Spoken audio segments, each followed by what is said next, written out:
Now time for weather with Nebraska Extension Ag climatologist and Market Journal Chief Meteorologist Eric Hunt. Eric, things have definitely cooled down quite a bit across the region. My question for you today is how long can we expect these frigid temperatures? Well, thanks, Bryce. With the polar vortex split, we're going to have a very cold week ahead and potentially even into the week after this next. Start by taking a look at the next couple of days, though. Very, very cold Monday through Monday and Tuesday. Wind chills may get as cold as 50 below in parts of northeastern Nebraska on Sunday morning. And again, I think the entire state can expect at least some period of time with wind chills of 30 to 40 below. And we're probably looking at least 2 to 3 days where we could have wind chills of 30 to 40 below in the eastern half of the state. Again, if you live east of Grand Island, you're probably looking at least 60 hours of consecutive hours of sub-zero temperatures, maybe even 72 to 80. This is probably the longest stretch of sub-zero temperatures we've had, at least in 3 years. And we might even have to go back in December of 1989 to find a comparable stretch of sub-zero weather across eastern Nebraska. We'll have some periodic chances for light snow on through Monday, particularly across the Panhandle in the southwestern Nebraska. We're not expecting any major accumulations at this time, though. The good news is we will be moderating somewhat by middle of the week. And again, it looks like west central and southwestern Nebraska probably will get above freezing during the day on Wednesday. That might even push as far east as York or even Lincoln, but even 25 degrees by Wednesday probably will feel like a heat wave to many of us. Unfortunately, with the polar vortex split, we'll probably have another intrusion of cold air by the end of this next week.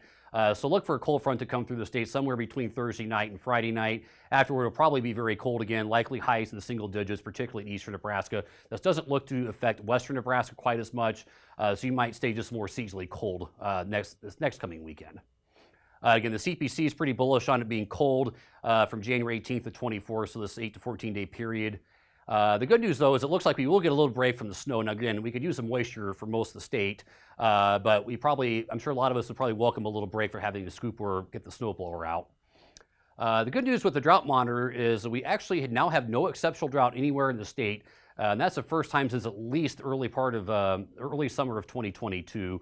We still have a large area of extreme drought, but we have definitely seen some improvements in the last month with the precipitation we had kind of from mid-December through earlier this week, where we had quite a bit of snowfall across most of this area.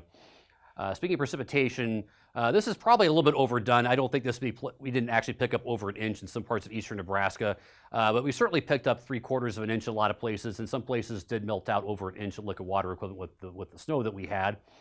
And snow amounts from earlier this week, we had over a foot from kind of Norfolk down to Columbus and up into Dakota County. Heavier snowfall total is still out kind of between Grand Island and Lincoln. Here on East Campus, we had right about 6 inches, and that was, we probably lost about 3 inches in terms of that melted during the day. Soil temperature is still relatively mild for this time of year, kind of right around the freezing mark, give or take a couple of degrees. Soil moisture has definitely improved a lot since October now, still on the dry side across southeast Nebraska, and we've been quite dry across southwestern Nebraska and the southern Panhandle, almost kind of sneaky dry here in the last couple of months rather. Current snow cover right now, again, quite a bit of snow cover going up to the Canadian prairies, and that'll help keep us pretty cold for this next cold spell. Thanks, back to you, Bryce.